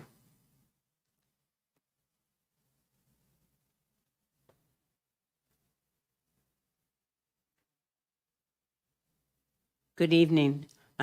Marjorie Castell, 353 North Church Road in Sparta. I'm here about the 809 West Mountain Road. They did do the testing today, but the LSRP was cited for a lot of violations, and I really didn't understand, just because she still has her license, why they can go ahead and continue with that person. And if it can be, if there's a possibility to have someone else. I tried to check with the DEP, but I sent you folks the information about what happened with the DEP, and they've opened another case. So I was trying to get the DEP to be there when they did the site, because honestly, I'm not really comfortable with the LSRP. So I don't know if the DEP can go back in, I'm not sure. But I'm a little skeptical. Thank you. If you'd like, I appreciate your questions and your concerns. It'd be better to have this done offline, out of a public meeting, just because it's a personal and it's a resident matter. So we would invite you to come in and talk. We can talk to you by phone. We can, whatever arrangements you have, to talk through this some more. And we can tell you kind of what the township can do and what they can't do in terms of LSRPs and all that. But rather than subject you and others to having this conversation done this way, it's more appropriate to have it be offline. And I invited you folks out so you could see the property, to see how it's on top of my property line. And there was only a few members that came by. And I really think that you have to see it, because like when the DEP went there to do their investigation, they were out there in May on 25, and I had the pictures that I presented to you folks. That was in April 15. So that was days before, and you could see it was 2 stories of dirt that had been dumped. So obviously, the DEP finding a few piles of dirt was not brought to that site. Yeah, I'm sorry, we can't really answer or getting into a deep discussion about this tonight, only because it involves another resident of the township, which is also a private resident and a citizen who's not here, and this is not the place for a back and forth between residents. I mean, we acknowledge what you're going through intensely, and we understand you, and we know you have questions. Town Manager Zepp gave his latest update, I think, as of a couple hours ago, but because this is another resident we're talking about too, we're not going to be involved in like a discussion. Okay, I understand meeting, you that. understand? No, I understand. You're representing all of the residents in Sparta. Thank you. Thank you. Appreciate it. Thank you. Thank you.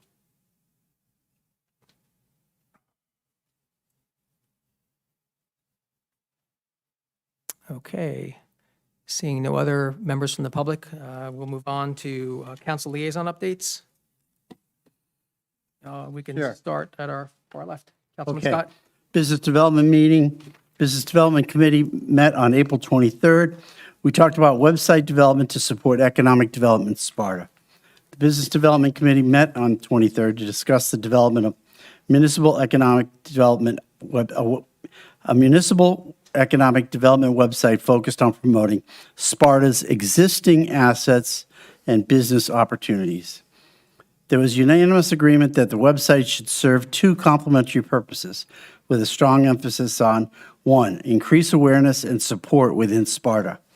The committee agreed that the website should primarily focus on increasing awareness among Sparta residents of existing local businesses and services. Key goals include encouraging residents to shop in Sparta, promoting the use of Sparta-based service providers, highlighting the breadth of businesses already operating in the town. This internal focus is intended to strengthen the local economy by keeping spending and services within the community. Number 2, encourage business growth and redevelopment. The primary economic development purpose of the site would be to attract new businesses locating in Sparta, existing Sparta businesses seeking to expand, out-of-town businesses considering relocation or satellite offices. The website should emphasize opportunities to increase the use of existing retail and office space, reduce commercial vacancies within our town, and promote redevelopment and reuse of underutilized sites that are existing. A central objective is to encourage development that maximizes existing sites and infrastructure rather than expanding into undeveloped farmland or open space, which Sparta residents really don't want. Overall objectives. The committee agreed that the website should position Sparta as a business-friendly community, a town with available, adaptable commercial assets, a municipality committed to smart growth, redevelopment, and preservation of open space. We believe that these are practical and effective ways to grow our tax base without having to lose the open space that many of Spartans have indicated they like. That's where we are. Thanks. Thank you, Councilman. Deputy Mayor? I echo what Mark said. I'm fine. Okay. Thank you. So for tonight, for my council liaison update, I'm going to, if you humor me a little bit, I'm going to do a little bit of a PSA from the Sussex County Health Department, the liaison to the Health Department. And some of you may or may not follow it, but they come up with a monthly newsletter, which has pretty valuable information. And many of you may know some of this information. If it helps even a few of our residents, it's worthwhile. So these are, again, if you want to find this Sussex County Health newsletter, just go to sussex.nj.us, departments, and then find Division of Health. They have lots of other information out there, which is really valuable. The first one is a reminder, which most of us who've lived here know, that as spring arrives, it's black bear time, emerging from their dens, looking for food. And as we know, probably firsthand, our area, our part of the state has one of the highest black bear populations. So a couple reminders for residents, and including those watching at home, and especially maybe with children. A couple reminders, so how to protect your home and your neighborhood. Secure your garbage, which means using bear-resistant containers. Store your trash in a secure area. If possible, put out your trash in the morning, not overnight. Also, remember to bring in food sources from outdoors. So pet food, bird feeders, clean your grills after you use them, and avoid leaving scraps out there. Finally, on the bears, again, great for kids too. If you do encounter a bear, these are black bears, of course. Stay calm, don't run. Back away slowly. Make loud noises to scare the bear away. Try to make yourself look larger. And finally, always think about giving the bear an escape route. Second PSA is about ticks. Again, in my time out in the woods, fishing, hiking, whatever is over the years, I'm not afraid as much about bears or anything else. It's the ticks. And I've heard people say that the smallest thing out there, one of the smallest things, is the most dangerous. So as warmer weather arrives, doesn't have to be out hiking, could be in your backyard, could be anywhere doing lawn work. Just be extra cautious and cognizant that ticks are out there. And they bring several illnesses, right? They can. Lyme disease is one we all hear about, but there are many other well-known ones, and some of them could be even more dangerous than Lyme. So stay protected. Use EPA-approved insect repellents. Wear long sleeves and pants outdoors. Preferably light clothing, especially on your legs, so you can identify ticks. Once you come in, do a full body check for ticks. Shower within 2 hours of coming inside. And finally, if you do find a tick, there are certain ways you need to remove it. And if you find it and remove it, please save it. Put it into a bag in case you come up with symptoms later on or want to get it checked. It's always valuable to have the tick available, hopefully not living, but so anyway, that's my PSA for tonight. Just wanted to share a couple updates. I'll pull out some of these from now and time and time again from the health department, but just wanted to do a plug for that website too. If you want to find out more information, feel free to visit it. Councilwoman? Mayor, we also post the link to that on Yes. our health corner on the township's website. Thank you for pointing that out. True, very true. Thank you. I know. I've They been got to follow bit. that up. Yeah, I don't know, because I have been bit. We've had from our Rev 250 Committee, we did a presentation which was tremendous at the Sparta Presbyterian Church. There were 8 grave sites that were members of the service from the Revolutionary War. The DAR was there, which is the Daughters of American Revolution group. And thank you, Commander Pete Litchfield, for being there and presenting, as did many other groups in the Sussex County Historical Society and the Van Kirk Historical Museum. It was really quite an experience. I had no idea there were 8 gravestones that were here in our cemetery. So, and the Ogdens, as I said before, that there's 2 buried there, that there were still family members that flew in to be part of the presentation. So it was quite wonderful. Stay tuned for more on the Rev 250. It is posted on our website, and the Historical Museum, the Van Kirk Museum, different events that we will be having throughout the year to honor the Rev 250 of our country. And if you haven't visited the Van Kirk Museum, you should do so. It's pretty awesome. Also, we had, with the senior committee, the Y did a presentation, and there's a tremendous amount of classes for seniors, for families, for children. I had no idea they had so much going on there, that you can go on their website, and if anyone needs help with becoming a member, they have programs for that as well. So go on their website and be in touch with the Y in Sussex, to the Sussex County Y, to get any information about that. And then Sunday we honored the fallen firefighters with lighting up the town hall in pink, and it is Fallen Firefighters Honor Week. So thank you to all of our firefighters and the ones that came to present. Also, Earth Day, we had with the Environmental Committee, we had it here as, thank you, Mr. Zepp, you covered that pretty well. It really was. It was more than last year, and we were outside at the middle school last year. And I think there were more people this year, and it's great for children to find out more about the environment. It was really a very, very well done for all of our people in the Environmental Committee and the different vendors that were here.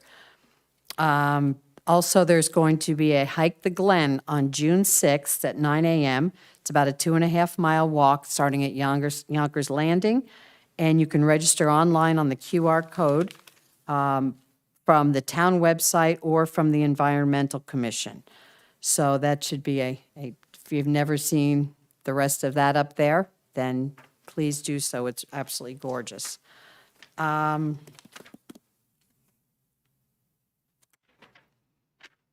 That is all I have right at the moment. That's it. Yes, thank you. Thank you. Councilman Clark? Sure. With trails, we've been busy trying to get all the submissions required for the trail grant, and I thank the council for passing the resolution tonight. So we've been busy. I think we've met, 3 times already? So it's pretty labor intensive. So we've been focusing on that in particular. We also had a booth at Earth Day, which was pretty well attended given the weather that day, and had a fair amount of people who came up and were excited about the trails program. Also, we are working in conjunction with the Environmental Commission for that hike. So it's been a nice collaborative effort between the Trails Committee and the Environmental Commission. Trails Committee and Environmental Commission with respect to trails. But for the time being, we're focused on getting that grant. On Sparta beautification, I want to thank the township for doing the paperwork necessary so that we can accept the generous donation by the Biondo Group for beautification along Main Street. We are formulating a plan now of how to spend that contribution from them. So that is what we're doing now. Like I said at the last meeting, we'd like to do that sooner rather than later. I think the last frost, according to our horticultural expert is going to be May 15th. So you wouldn't see flowers up there until after May 15th, if we can even get that, because if you did, it could be a frost, and then there go your flowers. So we're busy doing that. With the film committee, we are busy preparing for Sparta Day, for a presentation for that. So that's been the primary focus of the film committee. Rec and Lake Mohawk did not meet. I will point out that none of the committees that I've listed intend to ask the township for any funds. We will do the best we can to handle it ourselves.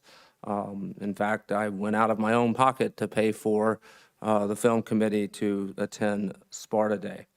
And so unlike some of our other committees that are seeking money from the township, none of the committees that I am on are doing that, even though you could probably justify an economic rationale for each of them. So anyway, I just thought it would be necessary to point that out. Thank you. Thank you. Thank you, Councilman. Oh, I wanted to also mention that we did collect for the Sparta Community Food Pantry at Earth Day, and we got a nice contribution. So thank you all who came. Great, thank you. Mayor, if I may, just one clarification on administrative committee updates. Are we supposed to be formally submitting a monthly report or an update to it? And/or if we, as our committees are meeting, want to provide suggestions? We're advisory committees, right? So we would technically put it on our letterhead and submit it to the town council for any recommendations. I'm just trying to get the procedural aspects. I know we do it. It's great. Everybody's committees are active. They're participating. The communications get saturated sometimes with emails. So is there anybody, one, is it an issue? Two, are we kind of following that? This is more of an educational question for me. Yeah, I mean, my take on it is, if it's, every meeting we do updates.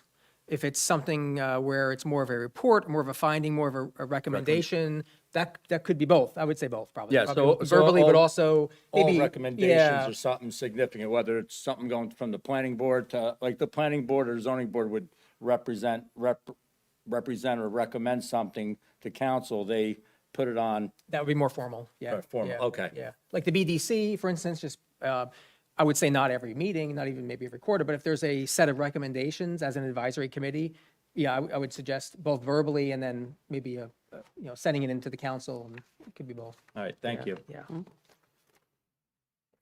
Okay, let's move on to unfinished and new business. Deputy Mayor Sylvester, would you like to go first?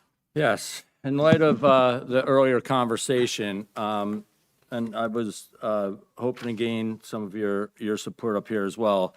I wanted to really present the concept of presenting a policy or an ordinance that we kind of, in kind of a systematic process that we put forth that, and I titled it Professional Education and Public Information Requirement prior to consideration of any market or industry-specific ordinances. So whether it's cannabis industry or the data center industry or some other emerging market or industry, some type of impact, positive, negative, yay or nay, or, something's changing in the marketplace, that what we do is before we take action, before we start writing ordinances and people getting things out, that we have experts in those industries come out and educate the public and the town council on such subject matters, whatever it may be. And I think that would help town council make a more educated, collective decision, so we don't have examples what happened in Newton, that we are more informed on both sides. There's always counter arguments to each, but I think it's important that we get the professionals who serve those industries or those markets or those industry sectors or technologies to come up here and educate us and educate the public as well. Full transparency. And, and I'm just going to read this. The purpose of the policy ordinance is to ensure that town council and public are adequately informed before any legislative action is taken, considering the approval, restriction, regulation, or prohibition of specific market, industry, business model, or business-related activity. It is the intent of the town to promote informed, transparent, and evidence-based decision-making through public education and expert input. I think that would take a lot of edge and a lot of heat off some of the controversial subjects that come up here time to time. Sometimes we all try to help and support, respond. We're not experts.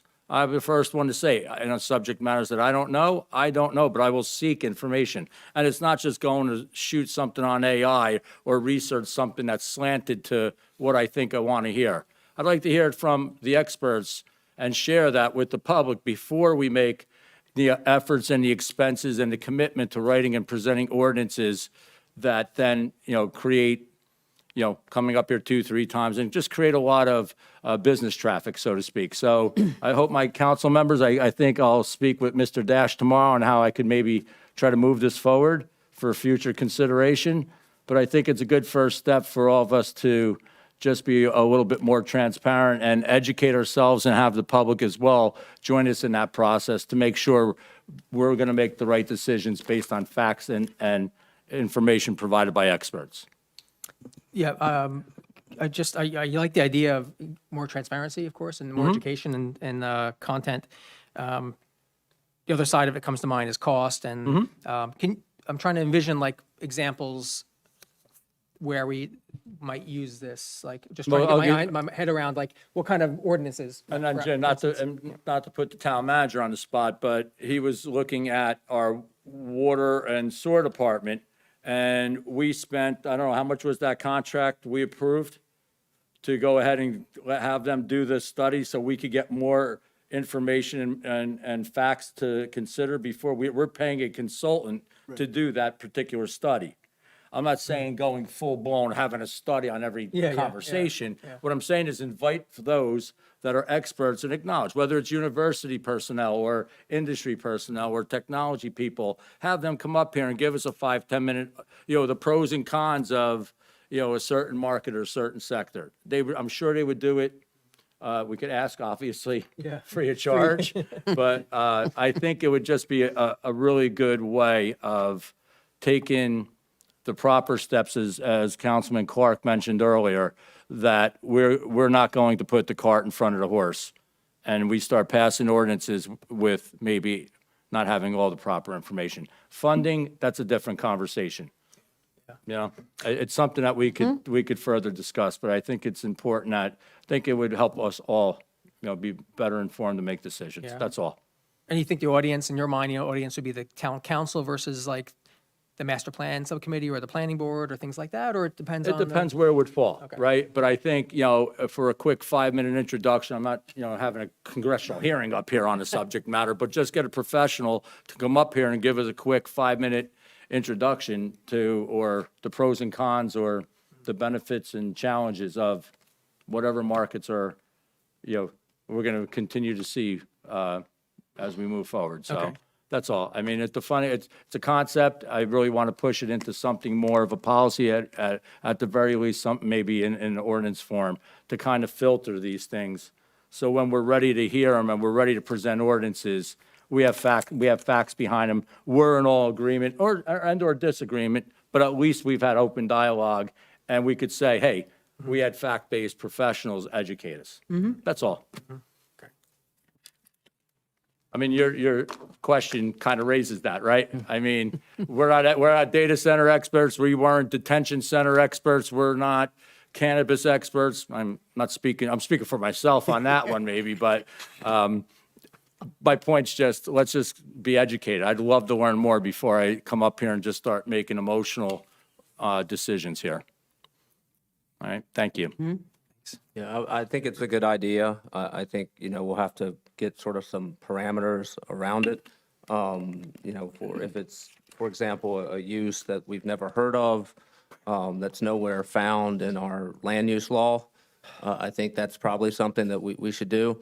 What I don't want to see the process turn into is one where we're stalling, and some of the times you pass ordinance to prevent an application from getting dropped in to your planning board that the township is not going to be supportive of.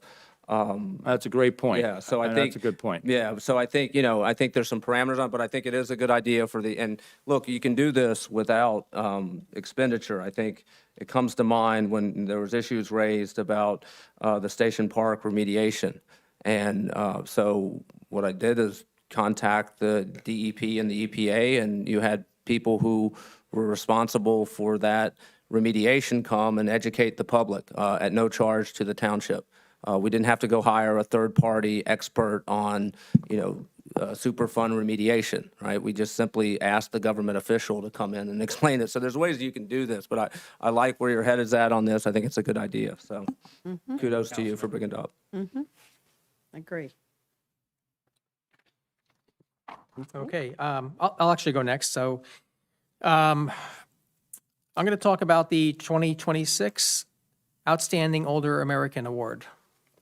So, Council, a nomination for this year's Outstanding Older American Award has been submitted and reviewed, and I would like to pass a motion to award the honor to Valerie Macchio.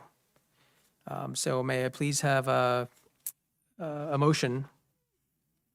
I made the motion. I have a second for Valerie. I'll Macchio? second. Okay. I'll talk a little bit about Valerie in a moment, but if we can have all in favor, say aye. Aye. Okay. So congratulations to Valerie. Valerie is a Sparta resident for over 25 years. I'm really proud to recognize her for this Outstanding Older American Award. It's also sometimes called Senior of the Year Award, so you may have heard it said differently. But for the past 18 years, Valerie has dedicated herself to the Sparta Community Food Pantry as a volunteer, where she now serves as executive director and board president. The pantry provides vital support for more than 4,000 individuals each month. 4,000 each month across Sussex, Warren, and parts of Morris counties. From seniors and veterans to working families and those facing hardship, Valerie's unwavering commitment has made a meaningful difference in countless lives, and our community is much stronger because of her service. So I just wanted to again congratulate Valerie, and she'll be recognized at a dinner that celebrates the senior volunteers in a few weeks, and also she'll be getting an award at that dinner, and usually family or friends come, so it'll be a nice celebration. I'm not sure if Councilwoman had anything else to talk about right now, or? Well, as knowing her personally and working on the board with her, I've never seen anybody that works harder and more dedicated and is constantly finding new avenues to help with the families in need. We are a 100% volunteer organization, and it just never ends. It's 24/7. And it's sad to see that there is that much need, but she's just nonstop. And you get texts from her all kinds of times of days and nights, trying to put together new ideas and promotions and how to help people. And it's really a never-ending job, that just watching people and the thanks we get from the people that come in is what it's all about, and helping people in need. And she just goes above and beyond, as so does her husband and her son. So they should be a Seniors of the Year award. So Great. I'm very, very proud to be a part of it and to work with her, Excellent. Thank you so as much. the rest of the members on the board. So congratulations again, Valerie. Secondly, on Sunday evening, I had the distinct honor of participating in the fallen firefighters ceremony in front of the town hall here at dusk. As you recall, we passed a proclamation at our last meeting, and Sunday night, with the town hall illuminated and red lights, it was amazing. It kicked off the Fallen Firefighters Week. So I just wanted to say thank you to all attended, and especially, as I mentioned that night, to our our dear, all of our brave Sparta firefighters for all they do for us and all they sacrifice. We are indebted to you. And just remembering those fallen firefighters, not only here in New Jersey, but around the country. So just want to end with that, but it was a wonderful evening to be at, and we're proud of them. And Mayor, let me add, I thought you did a great job speaking and speaking about your own personal experiences as well with family and all that, and Pete Litchfield and others who spoke. I thought all the presentations were spot on, and it's great to honor our, the fallen firefighters. And to your point, the town hall looks fantastic. So thank you. Thanks for your support. Thank you, too. Okay, unfinished new business. Councilman Clark. Sure. First, let me say I really regretted that I was not able to make the fallen firefighters. I was abruptly told that I had to be in Boston for a trial. My witness was called to the stand on Monday, where it's going to be called instead of Tuesday. So I fully intended to attend, but I had to go and work called. I would like to take this opportunity under new business, which you do from time to time, to address issues that the public has raised, including trying to correct, misinformation or disinformation. Tonight, a lot of people blamed lawsuits for the reason for our budgetary woes. That's inaccurate. Our legal expenses last year represent between 1% and 2% of the budget. That is well in line with the average of other municipalities. For example, 1.3% of Clifton's budget is spent on legal fees. If legal fees were truly blowing a hole in the budget, you'd expect they would be well above the municipal average. They are not. Also, it's important to remember that those legal fees incorporate not only defending the town against lawsuits initiated by others, but all the legal review of ordinances and resolutions that come before this town. Another important thing to remember is that Sparta is not initiating these lawsuits. The aggrieved developer or property owner is. For example, the Edelweiss lawsuit was initiated by an owner who wanted to operate a short-term rental and was upset that we passed an ordinance limiting short-term rentals to 28 days or more. That ordinance passed after many members of the public pleaded with town council to do something about short-term rentals that were disturbing their neighborhoods. I will also remind people that the Superior Court found in favor of Sparta, not the property owner, and upheld the ordinance. The matter is currently up on appeal. Next, we have the Awesome Acres lawsuit. Again, an aggrieved contract purchaser who wants to build 200 to 400 apartment buildings across from ShopRite on Route 15 filed this lawsuit.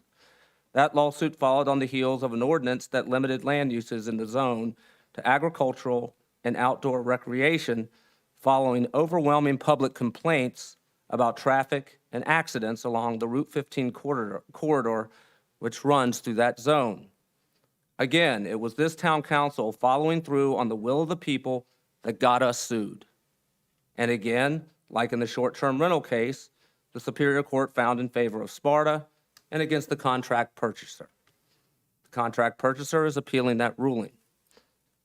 Finally, the Diamond Chip lawsuit, both one against our planning board that is up on appeal before the appellate division, and the federal lawsuit was initiated by the developer, not by Sparta.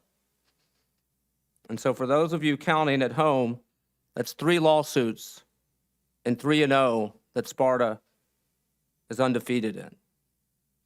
So if Sparta isn't the one starting these lawsuits, how do we make them stop? Well, give the landowner or developer exactly what they want. Don't put up a fight, just ignore the will of the people and fold. Does this town council want to be a surrogate for the people's will or the developer's will? That's the issue that those chanting "stop the lawsuits" must answer. But I know for me, I'm with the people. Thank you. Thank you. Thank you very much. Councilwoman What Murphy? did that fall under, unfinished business or new business?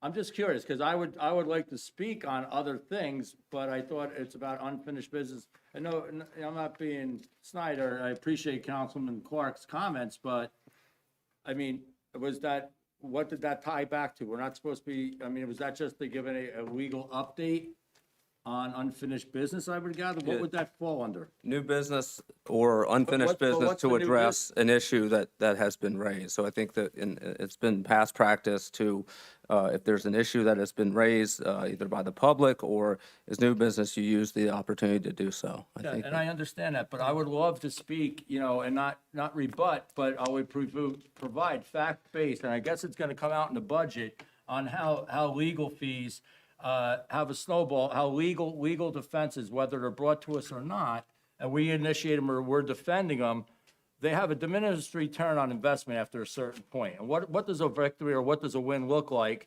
And where are we going with it at the end of the day? And that in turn also slows down the progress of other things that, whether it's affecting our business from getting into a store and start operating, or a new project coming online, these things create delays of which then are affecting our ratables. Not So you have really. direct and indirect impacts to these lawsuits. We are not a law firm. We are No, we're town not. council here. And I think we have, and I've been screaming about the lawsuits, and I appreciate the defense. We noticed. I've seen it behind the curtains. And Marge, you don't have to give play-by-play commentary here. I do. Really, no disrespect, but let me have the floor for a minute, because I see it. I get to see the hard work that Mr. Dash, Councilman Clark, and everybody else get up here, including town manager Zepp, that has to field 7 million calls a day on these things. But there's a point of which we got to take a step back and stop looking at it from just a legal lens when there's financial impacts, directly or indirectly, funded or not funded by insurance or out of the pocket and expenses of the taxpayers. A 10.5% tax increase, whatever it came out to, is a tough pill to swallow, and I think we owe it to the public to consider that. And 80% of that Okay, is because Mark, I saw the fourth. Not about law. It's not about just Yeah. insurance, and that's another issue, though. I think this is why I was gonna wait for the hearing. I don't wanna debate the Yeah, budget let's do right that. now. Let's do that. And I will. I will, out of respect to time and the public for sitting through a long Yeah. meeting. But if it's gonna be about insurance, you have been working on this insurance for over 4 years. And you saw the cost going up. What measures were put in place to maybe shop, consider alternative options, look at other different vehicles, and instead of just saying it's just insurance? I just don't want, because it's not any one particular thing, but we can't discount or start cherry picking things that we don't want to really address head on from a budgetary standpoint and ignore it. I mean, I think Jim laid it out pretty clearly in his opening statement to the budget. Hopefully, the expanded information you provide will show, here's the things we're funding, here's the things we're not funding and giving up. All our committees are funded, our roads aren't getting, we have zero money in this budget to pave our roads.